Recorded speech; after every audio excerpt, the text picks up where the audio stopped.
Si on interroge les gens aujourd'hui et on leur pose cette question, es-tu... D'abord, je parle des gens musulmans. Les gens, pour moi, c'est pas en absolu, mais c'est seulement les musulmans. Es-tu libre ou bien es-tu un serviteur? Approximativement, la majorité des gens va répondre « je suis libre ». Parce que tous les gens aiment la liberté et détestent la servitude. Je dis, il ne s'agit là que d'une illusion, parce que la majorité des gens croient qu'ils sont libres, mais en réalité, ils sont des serviteurs. Celui-ci est un serviteur de la cigarette, on peut dire même un esclave de la cigarette, de la drogue. Il ne peut pas se libérer, il n'est pas libre, il ne peut pas se libérer de la cigarette ou de la drogue.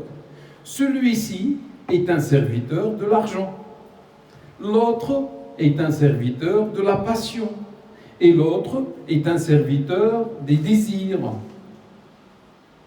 et l'autre est un serviteur des femmes, et l'autre est une servante des hommes, etc., etc. Où est la liberté donc dans la vie des gens? Maintenant, frères et sœurs, je te pose une question. Es-tu libre ou es-tu serviteur? La réponse, tout musulman, toute musulmane va dire « Ana Abdullah », je suis le serviteur d'Allah. Maintenant, je te pose une deuxième question. Lorsque tu viens de dire que je suis Abdullah, le serviteur d'Allah, es-tu, frère ou sœur, sincère à 100%? Es-tu uniquement un serviteur de Dieu? N'as-tu pas d'autres divinités à côté de Dieu pour lesquelles tu es le serviteur, comme le reste des gens qui se croient libres, mais en réalité, ils sont serviteurs? Réfléchis bien. L'islam a cité beaucoup de divinités. Et les gens peuvent devenir des serviteurs de ces divinités. Je vous donne des exemples. Premièrement, al-hawa, la passion. Dieu dit dans un verset coranique «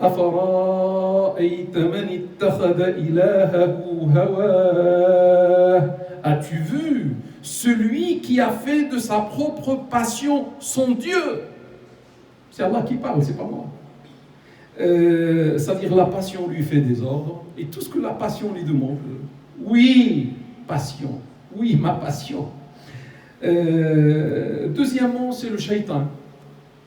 Il y a celui qui adore shaitan. Il y a celui qui est le serviteur de shaitan. Tout ce que shaitan lui demande, il dit oui, maître. Et il fait. Troisièmement, la vie ici-bas. La dunya, ad-dunya. Il y a celui qui est devenu tout simplement un serviteur de la vie ici-bas. Il adore la vie ici-bas. Son Dieu, c'est la vie ici-bas, à côté de Allah. Quatrièmement, il y a nafs, il y a l'âme. Le problème, quand tu deviens le serviteur de ton âme, Allah a dit de l'âme comme quoi il est instigatrice du mal. Ammara bisou. Donc tu vas devenir le serviteur d'une âme qui te demande de faire le mal. Et tu vas dire oui, mon âme. Cinquièmement, il y a les désirs, shahwat. Il y a celui qui est noyé dans le désir. Il se réveille d'un désir, il commence un autre. Et si il n'est pas dans un désir en train de satisfaire un de ses désirs, il se sent mal. Il ne peut pas vivre autrement. Sixièmement, il y a le serviteur de l'argent, des biens. Le prophète sallallahu alayhi wa sallam dit « Ta'isa abdu dinar wa abdu dirham » Rawahu al-Bukhari. Le prophète sallallahu alayhi wa sallam, dans un hadith rapporté par l'imam Bukhari, dit « Sois malheureux le serviteur du dinar et le serviteur du dirham ». Aujourd'hui, on va dire « Sois malheureux le serviteur de l'euro » ou du dollar. 7, il y a les gens, an-nas. Il y a celui ou il y a ceux qui adorent les gens, qui sont les serviteurs des gens. Ils ont peur des gens. Leur peur vis-à-vis des gens dépasse celle qu'ils ont pour Dieu, subhanahu wa ta'ala. Ils essaient de satisfaire les gens plus que ce qu'ils font pour satisfaire leur maître, Allah. Ils font comme eux, ils font comme les gens. Ils mangent à la manière des gens. Ils s'habillent à la manière des gens. Si les gens portent un pantalon avec un trou ici, il va faire la même chose. Ils se coupent les cheveux à la manière des gens. Ils ne cherchent même pas ce que l'islam demande dans tout ça. Même si c'est une désobéissance au maître, Allah, eux, leur maître, c'est les gens. Mon frère ou sœur, réfléchis bien. Au fait, tu es un serviteur de combien de divinités en plus de Allah? 7, les 7 que je viens de citer, 6 seulement, 5, 4, 3, 2, 1 seulement. Mais en plus de Dieu, un en plus de Dieu. Donc, la ilaha illallah, il n'y a aucune divinité à part Allah qu'on répète matin et soir et à longueur de journée ne signifie plus rien. Quand on dit il n'y a aucun Dieu à part Allah, ça signifie rien. Parce que dans les actes, nous avons d'autres divinités à côté de Allah. Cela, mes frères et mes sœurs, s'appelle en islam le shirk. Shirk, l'associationnisme. Et l'islam dit que le shirk, l'associationnisme, dhulmun azim, est une grande injustice. Parce que tu associes à Dieu une de ses créatures et tu la places au niveau de Dieu. Alors qu'il n'y a qu'un seul créateur qui mérite que tu sois son serviteur. Je donne un exemple. Par exemple, celui qui désobéit à Dieu dans un domaine quelconque. Sa désobéissance à Dieu, malgré qu'il est un serviteur du maître Allah. Quand on dit Allah, c'est le roi des rois, c'est le tout-puissant. Et devant son regard, malgré que Dieu est avec lui, il ose désobéir à Allah. Cela signifie tout simplement qu'il est devenu davantage un serviteur à une autre divinité, plus que ce qu'il est vis-à-vis de Dieu, subhanahu wa ta'ala. La divinité, comme ce qu'on a dit, ça peut être la drogue, consommer ou acheter ou vendre. La ilaha illallah, ça peut être la cigarette. Non, je ne veux pas la cigarette comme Dieu. La ilaha illallah, ça peut être la fornication. Non, je ne veux pas. Sa servitude vis-à-vis des désirs a dépassé sa servitude vis-à-vis de Dieu, subhanahu wa ta'ala. Le désir lui a fait un ordre, fait de faire. Et Allah, son maître Seigneur, lui a fait un autre ordre, ne pas faire.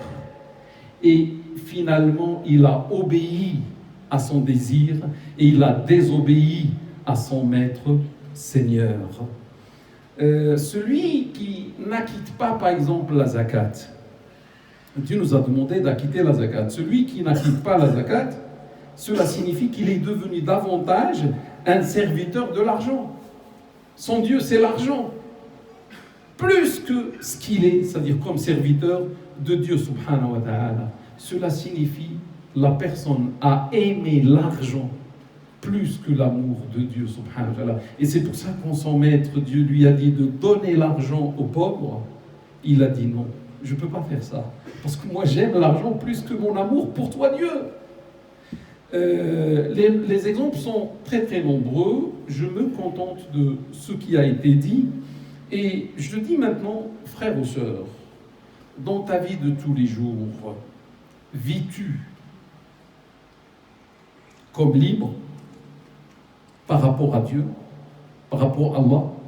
Prends-tu quelques libertés, quelques marges par rapport à Allah Ta'ala wa Tabarak?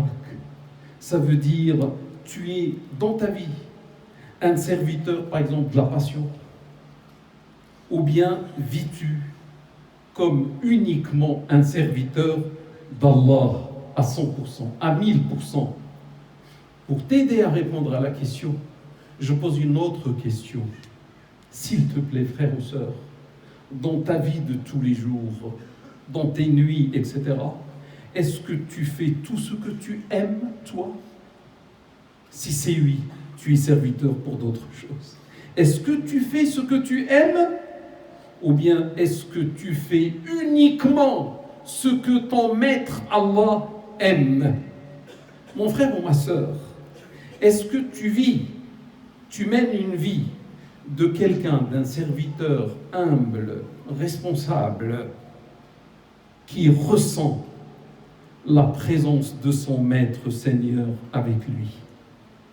7 sur 7, 24 sur 24. Imagine, tu ressens sa présence. Le maître est avec toi. Et tu n'es qu'un simple serviteur. Tu peux prendre des écarts, tu peux prendre des libertés alors que tu sens qu'il est là. Notre problème, tous, c'est lorsqu'on oublie la présence du maître et lorsqu'on oublie qu'on n'est que des serviteurs. Le sommet de l'adoration, c'est l'ihsan, c'est l'excellence. Et le prophète sallallahu alayhi wa sallam parle de ce sommet, de cette excellence, c'est lorsque tu adores Dieu comme si tu le vois. Mais dans le cas où tu ne le vois pas, n'oublie pas que lui te voit. Rapporté par Bukhari Muslim, ça c'est le sommet de l'adoration. Et si on applique ce sommet dans le domaine de la servitude, ça veut dire tu dois être, si tu veux, l'excellence dans la servitude, et on doit être serviteur de Dieu subhanahu wa ta'ala, tu dois être un serviteur de Dieu comme si tu vois Dieu. Et imagine, frère ou sœur, tu vois Dieu. Comment tu vas montrer ta servitude à Dieu? Tu vas être le meilleur serviteur. Tu vas être dans ta vie de tous les jours un serviteur presque qui voit Dieu, le maître. Mais dans le cas où tu n'arrives pas, au moins, au minimum, n'oublie pas que lui te voit. Si toi tu n'arrives pas à le voir, ou bien frère ou sœur, as-tu oublié que tu n'es qu'un serviteur? As-tu oublié que tu as un maître? Le problème, c'est lorsque tu prends la place du maître et tu te crois le maître alors que tu n'es qu'un serviteur.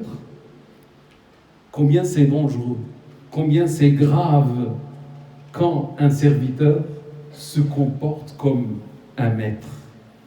Pharaon a fait l'expérience et on connaît la mauvaise conséquence de cette expérience pharaonique lorsqu'il a dit « Je suis votre maître suprême, ana rabbukumul a'la ».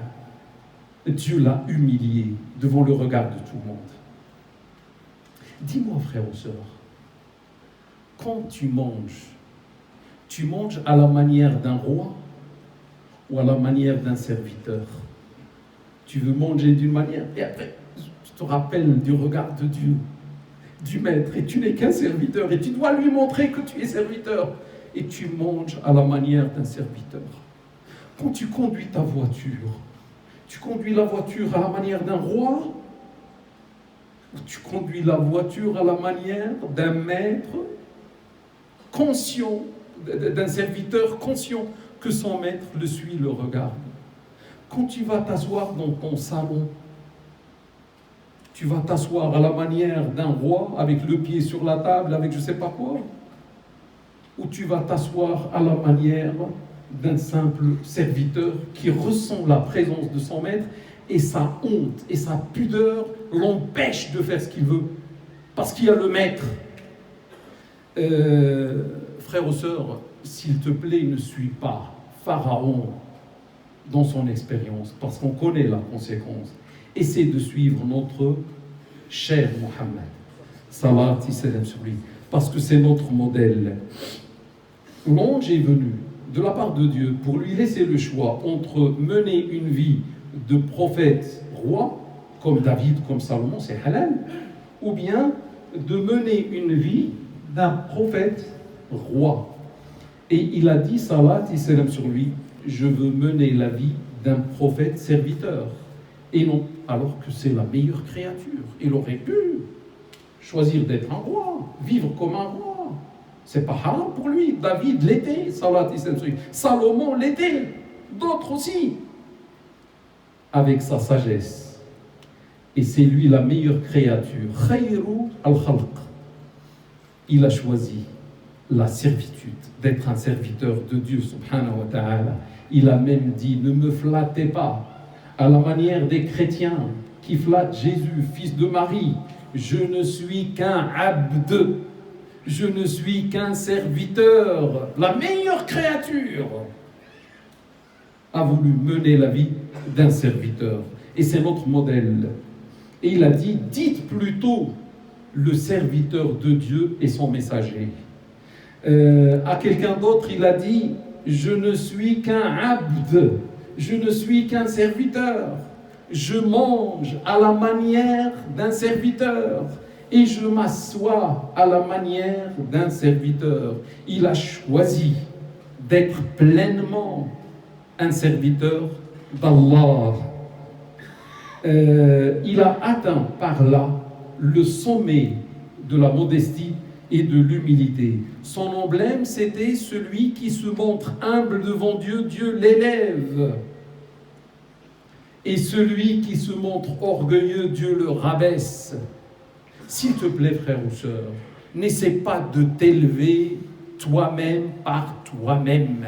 Parce que quand tu vas t'élever, tu ne connais même pas ton niveau réel qui correspond à celui que Dieu connaît de toi. Tu risques de le dépasser et Dieu te casse. Ne t'élève pas, ne cherche même pas à t'élever. Sois humble, sois modeste dans ta vie et laisse Allah t'élever. Et il va t'élever jusqu'à ton niveau que tu mérites auprès de lui. Lorsque le prophète sallallahu alayhi wa sallam sur lui a atteint le sommet de l'humilité et le sommet de la modestie volontairement, par sa propre volonté à l'égard de Dieu subhanahu wa ta'ala, Dieu l'a fait élever jusqu'au point qu'il a dépassé les cieux. Il a dépassé le 7e ciel et il est parti encore plus loin jusqu'au point de parler avec Dieu subhanahu wa ta'ala. La ilaha illallah, Allahu Akbar. C'était pendant la nuit du voyage nocturne et de l'ascension. Vrai ou faux? Vrai. Le premier ciel, le deuxième ciel, le troisième ciel, le 7e. Et à un certain moment, il a même dépassé l'archange Gabriel. L'archange Gabriel lui dit, soit toi, si tu avances, tu traverses. Moi, si j'avance, je brûle. À chacun son niveau, tu peux continuer le voyage seul. Il est parti seul à la rencontre de Dieu. Gloire et pureté à lui. Mon frère ou ma sœur, aimes-tu la véritable liberté? Tu dois te libérer de toutes les fausses divinités que les gens adorent. Vis sincèrement le sens de la ilaha illallah. Il n'y a aucune divinité à part Allah. Si tu vis l'unicité pleinement dans ta vie, tu vas finir par être libre. Tu ne vas pas être l'esclave de la cigarette, de la drogue, du vin, de la mode, de l'argent, des passions, des désirs, etc. Tu vas être libre. Tu ne seras le serviteur que de Allah. La ilaha illallah. Il n'y a aucune divinité à part Allah. Le seul qui avance les échéances et qui les retarde s'appelle Allah. Il n'y a pas de deuxième. Celui, tu veux te marier, celui qui peut avancer l'échéance, c'est Allah. Tu veux travailler, celui qui avance l'échéance pour toi, c'est Allah. Tu veux réussir, le seul, c'est Allah. Sois son serviteur. Celui qui apporte le mal, celui qui apporte le bien, s'appelle Allah. Il n'y a pas un deuxième. Tu veux la richesse, celui qui enrichit, le seul qui enrichit, qui appauvrit, s'appelle Allah. Pourquoi chercher d'autres? La ilaha illallah. Celui qui apporte l'honneur, ou le contraire, celui qui honore qui il veut et déshonore qui il veut, s'appelle Allah. Celui qui apporte la défaite ou la victoire, l'échec ou la réussite s'appelle Allah. Celui qui apporte la vie ou la mort. Tu veux des enfants? Qui va donner la vie à ses enfants? Allah. Celui qui apporte la vie ou la mort s'appelle Allah. Celui qui apporte la maladie ou celui qui apporte par la suite la guérison s'appelle Allah. C'est ça l'unicité dans notre vie. Celui qui détient la puissance absolue et infinie s'appelle Allah. Celui qui distribue les subsistances chaque jour. Tu veux ta subsistance, il n'y a que Allah qui peut te la donner. Tous les prophètes, tous les anges étaient des serviteurs, des abds pour Allah Ta'ala. Dieu dit à propos de Jésus: لن يستنكف المسيح أن يكون عبدا لله ولا الملائكة المقربون. Jamais le Messie ne refuse par fierté d'être un humble serviteur pour Dieu, ni les anges les plus rapprochés. Lorsque notre cher prophète sallallahu alayhi wa sallam, Dieu l'a élevé pendant cette nuit de l'ascension, Dieu a décrit cela dans un verset coranique. Il a dit Subhanalladhi asra bi'abdihi laylan ila akhir al-aya. Il dit gloire et pureté à celui qui fit voyager de nuit son serviteur. C'était le plus grand cadeau pour notre cher prophète. Personne n'a eu droit à ce voyage dans l'humanité, ni avant ni après lui. Il est le seul qui va dépasser les cieux. Il est le maître de la création, comme il l'a dit. Je serai le maître de la création le jour de la résurrection. Il est la meilleure créature. Dieu va utiliser un qualificatif compatible avec ça. Qu'est-ce qu'il a dit? Il n'a pas dit gloire et pureté à celui qui fit voyager de nuit son prophète. Il y a mieux. Il n'a pas dit gloire et pureté à celui qui fit voyager de nuit son messager. Il y a mieux. Il a dit gloire et pureté à celui qui fit voyager de nuit son serviteur. C'est-à-dire serviteur, c'est le top. Que tu sois un serviteur de Dieu, c'est le top. Mais chacun de nous va dire, je suis un serviteur de Dieu. Mais est-ce que lui le reconnaît? S'il le reconnaît, félicitations à nous tous. Qu'est-ce qu'il pense de nous? Est-ce qu'on est de véritables serviteurs? Est-ce qu'on est de mauvais serviteurs? Il n'y a que Allah qui sait, la réponse sera donnée demain, le jour de la résurrection. Frères ou sœurs, si tu te libères de toutes les divinités, si tu appliques l'unicité dans ta vie et tu deviens serviteur uniquement de Dieu, il y aura au moins 4 récompenses que Dieu va te donner. Je vais citer les récompenses. La première, et c'est dans le désordre, la première, le shaitan n'a plus de prise sur toi. Le shaitan n'a plus de pouvoir sur toi. Tu n'es plus le serviteur de shaitan. Shaitan s'approche de toi, il est invisible. Il meurt de colère, mais il sait qu'il ne peut rien contre toi, parce que tu es le véritable serviteur de Dieu. Dieu dit, il parle avec shaitan, et lui dit, Inna ibadi laysa laka alayhim sultan. Certes, tu n'as aucun pouvoir sur mes serviteurs. Ça veut dire shaitan a un pouvoir seulement sur ses serviteurs à lui, qui ne veulent pas être les serviteurs de Dieu. 2. La proximité divine. Dieu est proche de toutes ses créatures, par sa science, par son regard, etc. Mais il y a une autre proximité particulière réservée aux croyants, réservée aux serviteurs, c'est la proximité de l'aide, du soutien, de l'écoute, etc. Et là, Dieu dit وَإِذَا سَأَلَكَ عِبَادِي عَنِّي فَإِنِّي قَرِيبٌ. Et quand mes serviteurs, regardez combien c'est beau venant de Dieu, mes serviteurs, quand mes serviteurs t'interrogent à propos de moi, je suis tout proche. Ça veut dire par mon aide, par mon soutien, par ma miséricorde. Le 3, c'est lors de la mort.